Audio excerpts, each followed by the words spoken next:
Saludos queridas amigas, un caluroso abrazo.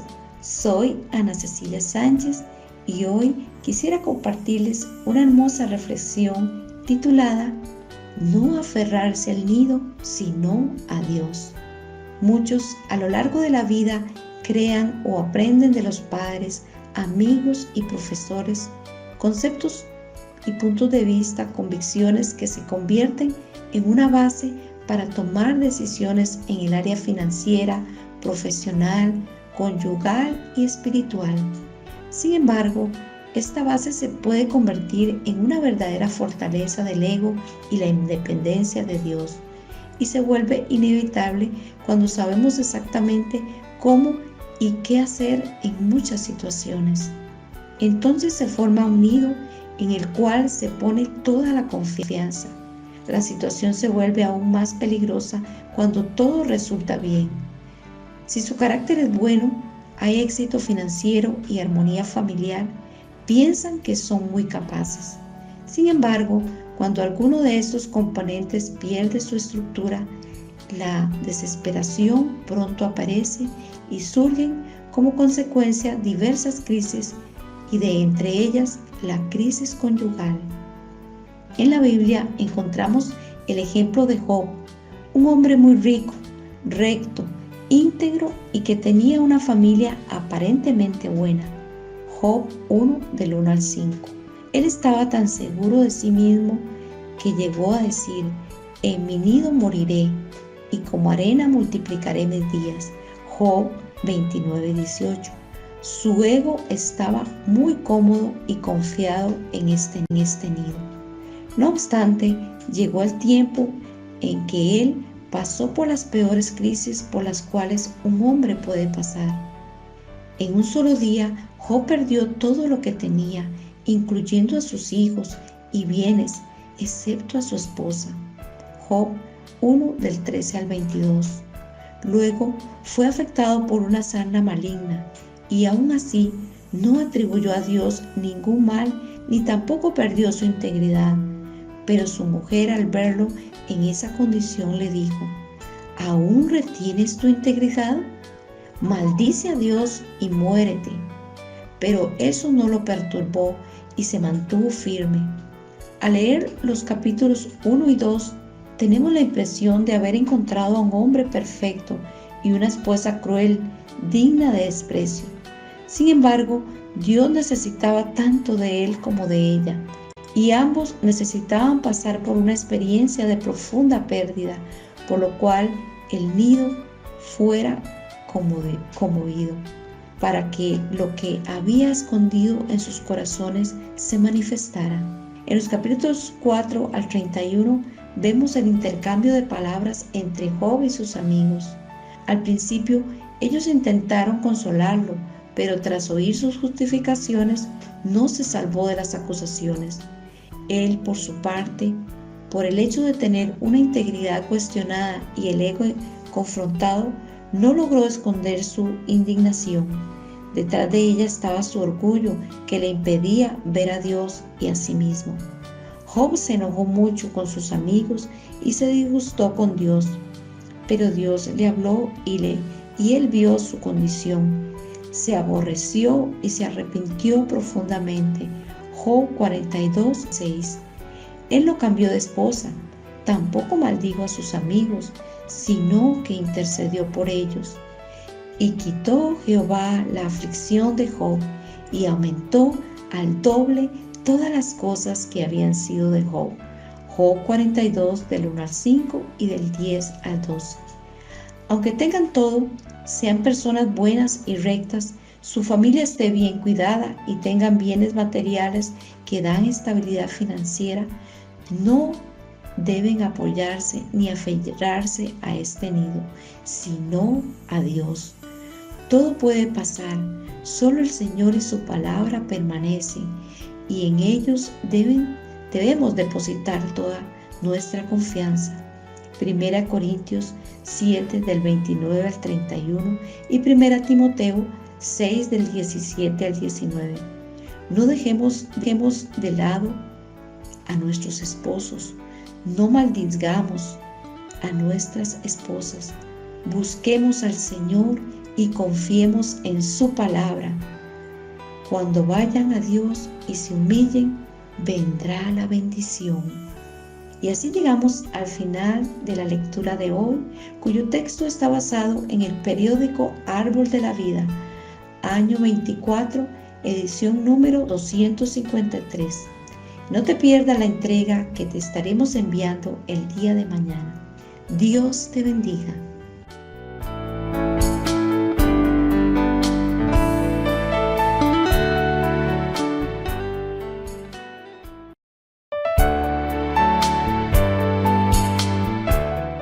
Saludos, queridos oyentes, un caluroso abrazo. Soy Ana Cecilia Sánchez y hoy quisiera compartirles una hermosa reflexión titulada ¿Se acabó el amor? Cuando algunos dicen mi amor se acabó, la pregunta que hago es ¿le ha dado la oportunidad al amor para crecer y madurar? ¿O lo que se acabó fue la pasión? Tal vez sería mejor decir que la pasión se acabó. Aquel sentimiento intenso que deslumbraba a la razón. Por ser tan intensa, ella hace que no se tomen en cuenta los defectos y que las debilidades del cónyuge sean comprendidas y que seamos extremadamente tolerantes con los errores de la persona amada. Podemos decir que la pasión es el despertar del amor. Es una semilla buena, pero si cae en un suelo malo y ese suelo no es arreglado, mejorado, corregido, esta puede morir antes de que el amor surja. La pasión se puede convertir en una obsesión enfermiza cuando se desarrolla en un suelo de discusiones y desentendimiento, además de crear inmensas expectativas y hacer peticiones insoportables. Si el suelo no es tratado, producirá un sentimiento peligroso de odio, rencor y venganza, y los ojos se abrirán para ver todos los defectos del cónyuge. A partir de entonces, el resultado es obvio. Pasamos a no soportar más las debilidades del otro, nos volvemos intolerantes para con sus errores y la pasión se acaba. En cambio, el amor es diferente. El amor es la pasión que crece de manera normal y madura. Es la buena semilla que cayó en buen suelo. Por eso crece y madura con el paso de los años y, a diferencia de la simple pasión, es consciente de los defectos del cónyuge, de sus debilidades y de sus errores. Es una afección que convive con los cambios de temperamento del prójimo, que resiste las adversidades de la vida en pareja y las pruebas del día a día. Con los años tiende a volverse más dulce, así como una fruta madura, y más estable, como un árbol que desarrolla raíces profundas en una buena tierra. Sin embargo, para lograrlo es necesaria la perseverancia y el cuidado del suelo, del matrimonio, haciendo las correcciones necesarias con diálogo, oración y perdón.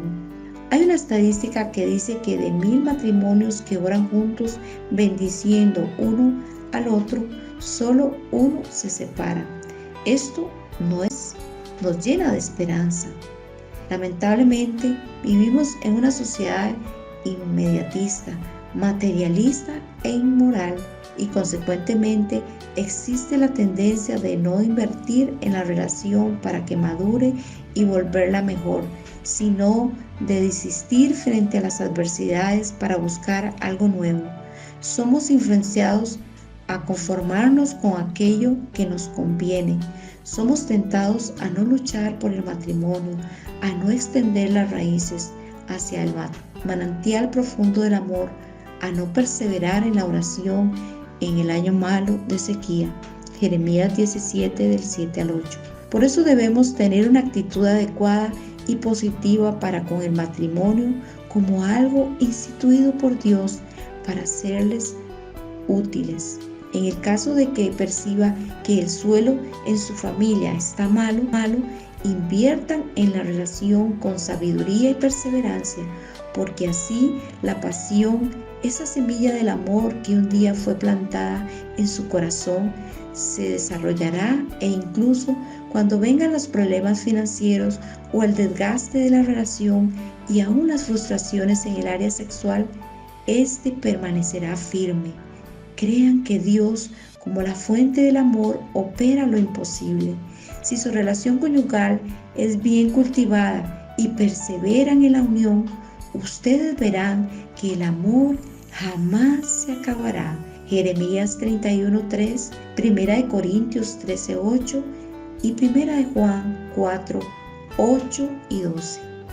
Y así llegamos al final de la lectura de hoy, cuyo texto está basado en el periódico Árbol de la Vida, año 25, edición número 255. No te pierdas la entrega que te estaremos enviando el día de mañana. Dios te bendiga.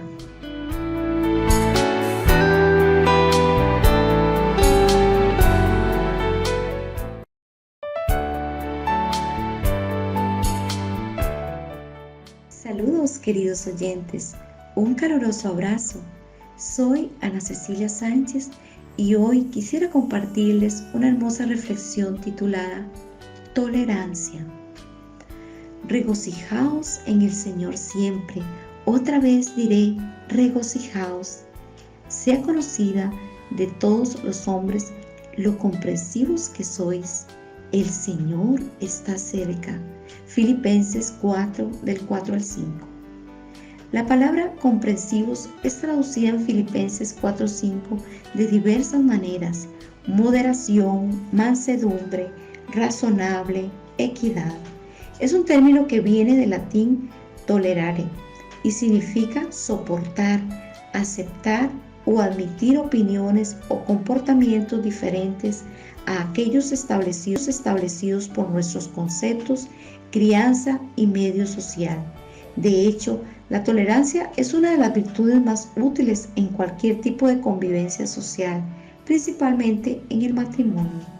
Para ser tolerantes, necesitamos tener entendimiento, sabiduría, paciencia y muchas otras virtudes. Alguien tolerante ciertamente necesita ejercitar el dominio propio, la misericordia, la compasión y estar listo en todo momento para ayudar a los demás. En otras palabras, necesitamos ser maduros espiritualmente y estar llenos de la vida de Dios, la verdadera fuente de la tolerancia. Si Él no fuera tolerante, jamás dejaría impunes los pecados que cometimos anteriormente. Romanos 3, del 23 al 25. Quien desea ser así necesita en el Señor. Filipenses 4:4. Eso significa que si no estamos bien en el Señor, satisfechos con su arreglo y su plan para nuestra vida, y no nos regocijamos en Él, será muy difícil ser tolerante con el cónyuge. El apóstol aprendió esa lección y alentó a los cristianos en Filipos a tener también tal experiencia. Él dijo: sé vivir humildemente y sé tener abundancia. En todo y por todo estoy enseñado, así para estar saciado como para tener hambre, así para tener abundancia como para padecer necesidad. Todo lo puedo en Cristo que me fortaleces. Verso 11 al 13. Él estaba preso cuando escribió esas palabras, fue perseguido por los religiosos y abandonado por muchos, hasta en lo concerniente a sus necesidades básicas. A pesar de eso, estaba contento con el Señor. Por eso toleró a los que no lo trataban bien. Todos tenemos razones para actuar de cierta manera, y lo que para nosotros es lógico, quizás no lo sea para nuestro cónyuge. Eso causa muchos malos entendidos. Para no actuar impulsivamente y evitar peleas, es importante comprender la otra parte, ejercitar la sabiduría, saber qué, cómo y cuándo hablar. El gran problema es que los intolerantes son ansiosos y no logran medir sus palabras ni restringir los juicios. El apóstol Pablo, inmediatamente después de hablar de que nuestra tolerancia fuera conocida por todos, nos motiva a no andar afanados por nada, sino a presentar a Dios nuestras peticiones. Por tanto, necesitamos aprender a orar a aquel que tiene dominio sobre todo y presentarle nuestras súplicas. Al hacerlo, Nos unimos a Él. Cuando le agradecemos por todo, somos inundados por su paz que excede a todo conocimiento. Quien se alegra en el Señor y le presenta todo en oración, no vive afanado, sino que es tolerante con todos, especialmente con su cónyuge, lo que es fundamental para una vida conyugal agradable y el mantenimiento de la unidad familiar. Y así llegamos al final de la lectura de hoy, cuyo texto está basado en el periódico Árbol de la Vida, año 26, edición número 271. No te pierdas la entrega que te estaremos enviando el día de mañana. Dios te bendiga.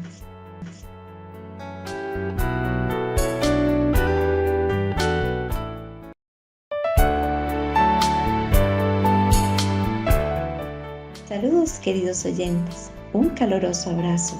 Soy Ana Cecilia Sánchez y hoy quisiera compartirles una hermosa reflexión titulada Cuando las exigencias son demasiado altas. No son pocos los que establecen exigencias muy altas sobre su cónyuge que lo llevan a desistir incluso antes de intentar alcanzarlas. Tales exigencias varían mucho. Pueden estar relacionadas con iniciativa, empatía, atención, limpieza, belleza, organización, comprensión, responsabilidad, cariño, cooperación, solución de problemas, entre otras. También existen las así llamadas exigencias espirituales como dedicación y compromiso con la iglesia, exigencias sociales como tener una buena relación con la familia, vecinos y amigos. Y a veces ni siquiera decimos cuáles son, pues muchos consideran que los cónyuges están obligados a adivinarlas, lo que genera expectativas que terminan frustradas. Si hacemos un chequeo, todas estas exigencias son legítimas, pero si son impuestas, pueden intimidar o hasta bloquear la cooperación de los cónyuges al tratar de cumplirlas. Entonces, ¿qué debemos hacer? La gran riqueza del Evangelio es presentar un patrón altísimo, pero también una gracia sobreabundante. Pensemos en lo siguiente: si nuestro Dios justo, santo y glorioso pusiera sobre nosotros todas sus justas exigencias, ¿quién sería capaz de cumplirlas? Pese a ello, todos pecamos y estábamos destituidos de su gloria. Romanos 3:23. Estábamos perdidos, éramos inútiles y no teníamos ninguna oportunidad de satisfacerlo. Seríamos sencillamente descalificados como sus colaboradores. Pero Él no desistió de nosotros. Entonces, ¿qué fue lo que hizo? ¿Bajó las exigencias? No, vino a cumplirlas. Y aquel Verbo fue hecho carne y habitó entre nosotros. Y vimos su gloria, gloria como del unigénito del Padre, lleno de gracia y de verdad. Juan 1:14. El Señor se hizo hombre, vivió como un hombre, sufrió como un hombre, pero sus palabras y acciones estaban llenas de gracia y realidad. Él no vino a imponer sus exigencias sobre nosotros, sino a dejarnos un ejemplo. Primera de Pedro 2:21. Además, al someterse a la voluntad del Padre, Él murió y resucitó para que recibiéramos su Espíritu, que es capaz de convencernos, guiarnos, enseñarnos, guardarnos y fortalecernos para cumplir lo que Él estableció. Su Espíritu es el que nos ayuda en nuestras debilidades e intercede por nosotros para que alcancemos la madurez espiritual. ¡Qué maravilloso! Estimado lector y oyente, si somos humildes, reconocemos que ninguno de nosotros es bueno en todo. Por tanto, no es justo exigir que nuestro cónyuge cumpla nuestras exigencias. En lugar de eso, debemos orar para que Dios les supla de su gracia a fin de alcanzar el patrón divino no el nuestro. Asimismo, recuerde, sus exigencias son obvias para usted, pero no para su cónyuge. Por eso es necesario tener un buen diálogo y también perseverancia y amor. Tal vez alguien diga, pero yo he esperado mucho tiempo y mi cónyuge no cambia. Cálmese, vuélvase al Señor y únese a Él, pues ciertamente Él entiende lo que usted está sintiendo y pasando. Al final, Él también ha esperado por usted en ciertas áreas de su vida y usted tampoco ha cambiado como Él quería, ¿cierto? Así como el Señor creyó que usted puede cambiar y por medio de su vida expresar lo que Él es, crea también que con su cónyuge Él también hará lo mismo. Busque la sabiduría divina y espere con paciencia lo que usted espera. Romanos 8:25. Sea un ejemplo. Y así llegamos al final de la lectura de hoy, cuyo texto está basado en el periódico Árbol de la Vida, año 26, edición número 270. Y no te pierdas la entrega que te estaremos enviando el día de mañana. Dios te bendiga.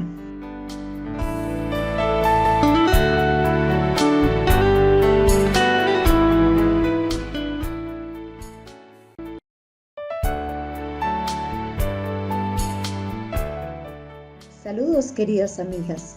Un caluroso abrazo. Soy Ana Cecilia Sánchez y hoy quisiera compartirles una hermosa reflexión titulada El misericordioso Dios está trabajando en cada matrimonio.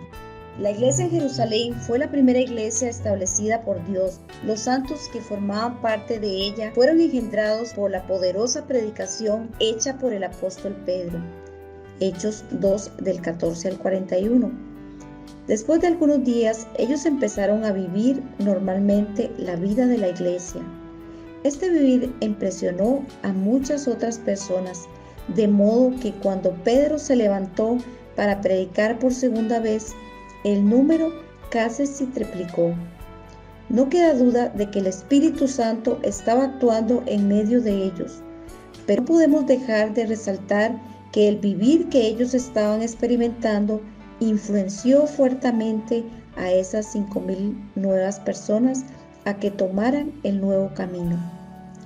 Entre los que fueron engendrados, la Biblia menciona específicamente el nombre de un matrimonio, Ananías y Zafira. Si ellos no formaban parte del primer grupo que fue salvo, ciertamente pertenecían al segundo grupo. El asunto que queremos enfatizar es que eran 8,000 personas y solamente el nombre de un matrimonio fue mencionado. A propósito, ¿cuál es la importancia de los matrimonios en la vida de la iglesia? Los matrimonios son una clase de columnas en la iglesia. Ellos son un punto de referencia para los matrimonios que aún no tienen al Señor y son un fuerte apoyo para los hermanos y hermanas jóvenes. Cuando el Señor llamó a Ananías y Zafira, Él tenía eso en mente. El significado de sus nombres refuerza el argumento de que Dios los llamó para que influenciaran a tantas personas y especialmente a otros matrimonios. Ananías quiere decir Jehová me ha mostrado favor o Jehová ha sido misericordioso. Y Zafira quiere decir linda y por extensión linda piedra preciosa de color azul. Hasta aquel momento nada negativo había ocurrido en la iglesia. Fue entonces que Satanás se colocó entre ellos para manchar el testimonio del Señor y frustrar su plan de expansión. La elección del blanco no fue los ancianos, ni los jóvenes, ni los niños, sino un matrimonio.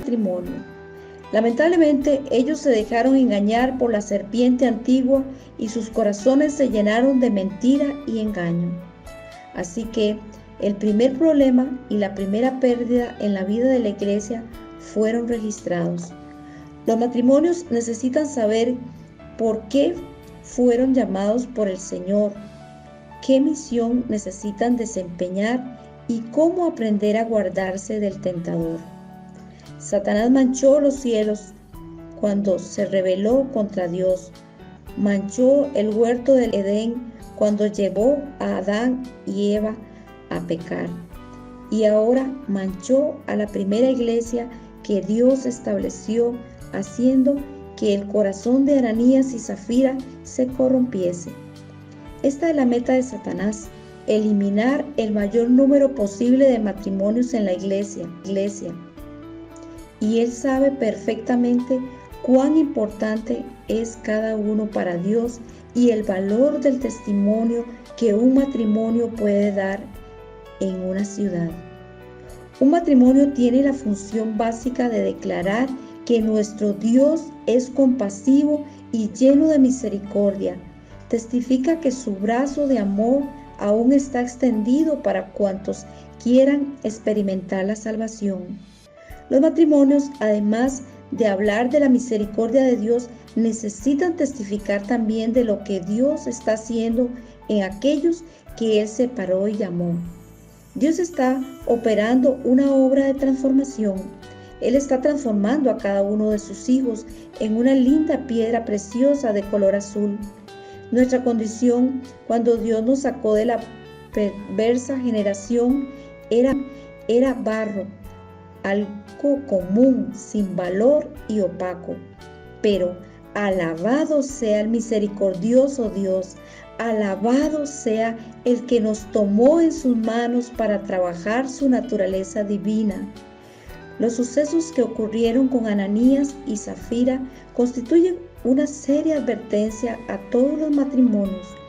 Cuidemos, pues, de honrar al Señor, ser fieles a Él y guardar nuestra función de testificar acerca de su misericordia y propósito. Satanás es el enemigo de Dios. Va a hacer todo para sacarnos de la meta y avergonzar al Señor y a la iglesia. Alabemos al Señor. Y así llegamos al final de la reflexión del día de hoy, cuyo texto está basado en el periódico Árbol de la Vida, año 15, edición número 117. No te pierdas la entrega que te estaremos enviando el día de mañana. Dios te bendiga.